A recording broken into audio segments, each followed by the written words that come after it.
Je suis ici avec Ariana Vera, qui est la seule correspondante de la Maison-Blanche qui représente toute l'Afrique, ici à la Maison-Blanche. Et Ariana, c'est un grand jour ici, car le président Trump a invité le Rwanda et le Congo à signer un accord de paix qui a été annoncé la semaine dernière. Vous avez effectivement pu vous asseoir avec le président du Congo, en Afrique, plus tôt dans la semaine, et parler avec lui de cet événement mémorable, historique, qui se déroule ici aujourd'hui à la Maison-Blanche, et vous serez également dans le bureau ovale. Mais lorsque vous parliez au président, vous lui demandiez essentiellement pourquoi la communauté internationale avait ignoré cela pendant si longtemps, et voici ce qu'il avait à répondre. La communauté internationale nous a abandonnés et, nous sommes victimes et nous avons des millions de victimes recensées depuis lors. Aujourd'hui, nous pensons que la communauté internationale a le devoir de prendre position avec nous et de nous aider à résoudre cette situation. C'est pourquoi je voudrais ici remercier l'administration Trump pour les efforts qu'elle déploie, et je suis même convaincu que cela portera ses fruits. Et je tiens vraiment à dire que, finalement, la communauté internationale, à travers les États-Unis qui prennent les devants, a compris qu'il fallait aider le peuple de la RDC. Alors, pourquoi pensez-vous que ce génocide, ces combats qui durent depuis plus de 30 ans, ont été ignorés par tant de gens à travers le monde? Merci beaucoup, Lindsay, de m'avoir invité. Comme vous l'avez mentionné, j'étais au Congo la semaine dernière. J'ai moi-même été témoin de la fierté et du bonheur du peuple congolais grâce à cet accord de paix, et j'ai vu l'espoir. On peut dire qu'il y a de l'espoir en ce moment.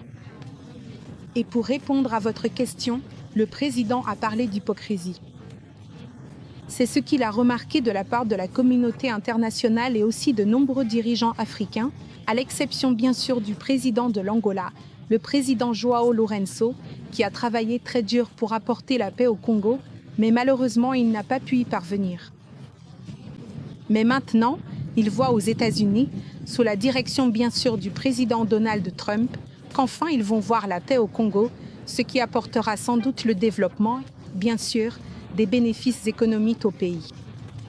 Oui, et je crois que nous avons aussi cet extrait où le président du Congo dit qu'il est hypocrite que l'Afrique n'ait pas pu créer ou trouver une solution par elle-même. Alors écoutons cela. Nous sommes nous-mêmes le véritable problème. Nous acceptons et approuvons des principes auxquels nous ne nous conformons pas.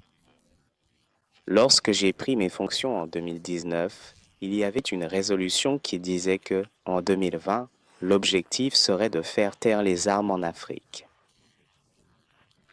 Est-ce que cela a été accompli? Non. Aujourd'hui, c'est un échec total, ce qui signifie que nous votons des principes auxquels nous ne nous conformons même pas. Tant que nous agirons ainsi, les autres continents ne nous respecteront jamais. Ariana, pourquoi penses-tu que l'Afrique n'a pas réussi à trouver une solution à ce problème qui dure depuis 1995? Oui. Comme l'a mentionné le président Félix Tshisekedi, il a dit que de nombreux dirigeants africains lui confiaient que la guerre était injuste, mais qu'ils ne le disaient pas publiquement. Comme il l'a dit, c'était quelque chose qu'il ne pouvait pas supporter. C'était quelque chose que certains dirigeants africains faisaient, sauf un ou deux qui reconnaissaient que ce n'était pas la posture que la plupart des dirigeants africains devraient adopter. Ils devraient condamner, car il s'agissait d'un État qui en envahissait un autre à cause des minerais et de toutes ses richesses. Et il s'attendait à ce que tous les dirigeants africains condamnent ensemble et agissent, mais il ne l'a pas vu. C'est pourquoi il a dit que c'était quelque chose qu'il a beaucoup critiqué pendant de nombreuses années. Mais maintenant, comme je l'ai mentionné, il a dit que malheureusement, à cause de cette hypocrisie des dirigeants africains, il a fini par venir aux États-Unis. Il a fini par chercher des solutions ailleurs. Et finalement, les États-Unis prennent la situation au sérieux, bien sûr sous le président Trump, car même les administrations précédentes n'avaient jamais abordé ce conflit avec sérieux, ni avec la volonté d'aider. Ils ne l'ont pas fait. Mais finalement, c'est le président Trump qui a dit « ça doit cesser ». C'est mal. Et on a même entendu le président du Congo dire que le président Trump n'avait pas prêté attention lors de son premier mandat, mais qu'il le fait pendant son second mandat. Quel est le point de vue des Africains et comment perçoivent-ils le président Trump? C'est une excellente question, Lindsay, parce que je suis allée au Congo. J'ai parlé avec les gens. Même mes petits-enfants, tu ne vas pas le croire, ils savent qu'un homme nommé Trump fait quelque chose pour apporter la paix dans leur pays. Certains d'entre eux ne connaissent pas grand-chose au sujet du président Trump, mais ils connaissent le nom Trump parce qu'ils savent que c'est l'homme derrière cette paix à venir qui arrive au Congo. Et aussi, ils sont très, très heureux. Tu peux voir l'espoir dans leurs yeux quand tu parles avec les gens. Ils disent, enfin, nous allons pouvoir faire grandir notre pays. Nous allons pouvoir faire des affaires avec les gens parce que maintenant, nous allons nous concentrer sur la résolution de ce problème de guerre qui dure depuis de nombreuses années et qui a tué beaucoup de monde. Donc, ils sont heureux. Ils ont de l'espoir maintenant. Le président a même suggéré que la guerre entre le Rwanda et le Congo a fait plus de morts que la Seconde Guerre mondiale. C'est vrai. Juste pour donner un peu de contexte à nos téléspectateurs ici, vous savez, le président Trump a parlé du fait qu'il a résolu, la paix entre le Pakistan et l'Iran, les accords d'Abraham, dont il espère avoir plus, et maintenant le Congo et le Rwanda.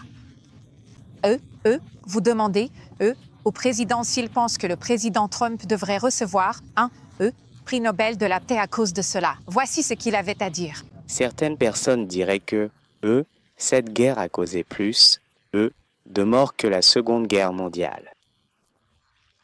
Et je pense que si le président Trump, grâce à la médiation, parvenait à mettre définitivement fin à cette guerre, il mériterait vraiment ce, prix Nobel. Je serai le premier, j'irai le premier voter pour lui. Ariana, penses-tu que c'est quelque chose pour lequel ces deux pays vont nominer le président? Est-ce qu'ils se considèrent dignes d'un prix Nobel de la paix? Lorsque j'ai parlé avec le président Tshisekedi, il a été très clair sur le fait qu'il s'agissait d'une guerre à laquelle les précédentes administrations des États-Unis n'avaient rien pu faire, sauf celle-ci sous la direction du président Trump. Et il sait aussi que le président Trump ne se concentre pas seulement sur l'Afrique ou sur la résolution de ce problème au Congo, mais qu'il cherche aussi à instaurer la paix entre la Russie et l'Ukraine, ainsi qu'au Moyen-Orient.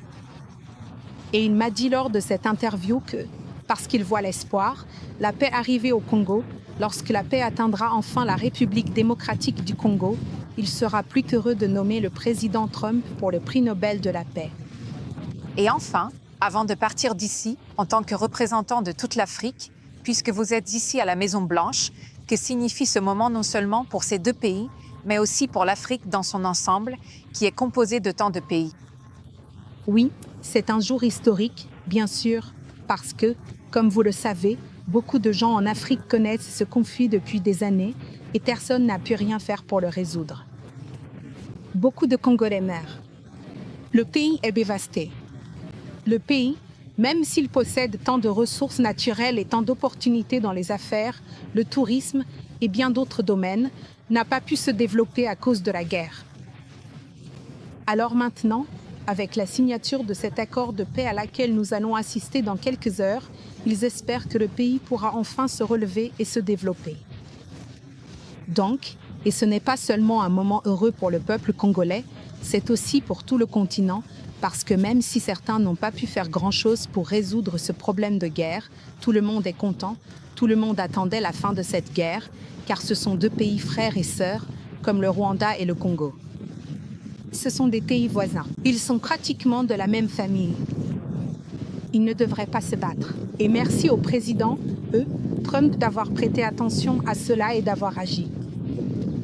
C'est un espoir non seulement pour le Congo, mais pour tout le continent, car tout le continent, tous les pays d'Afrique, veulent que cette guerre et bien d'autres prennent fin.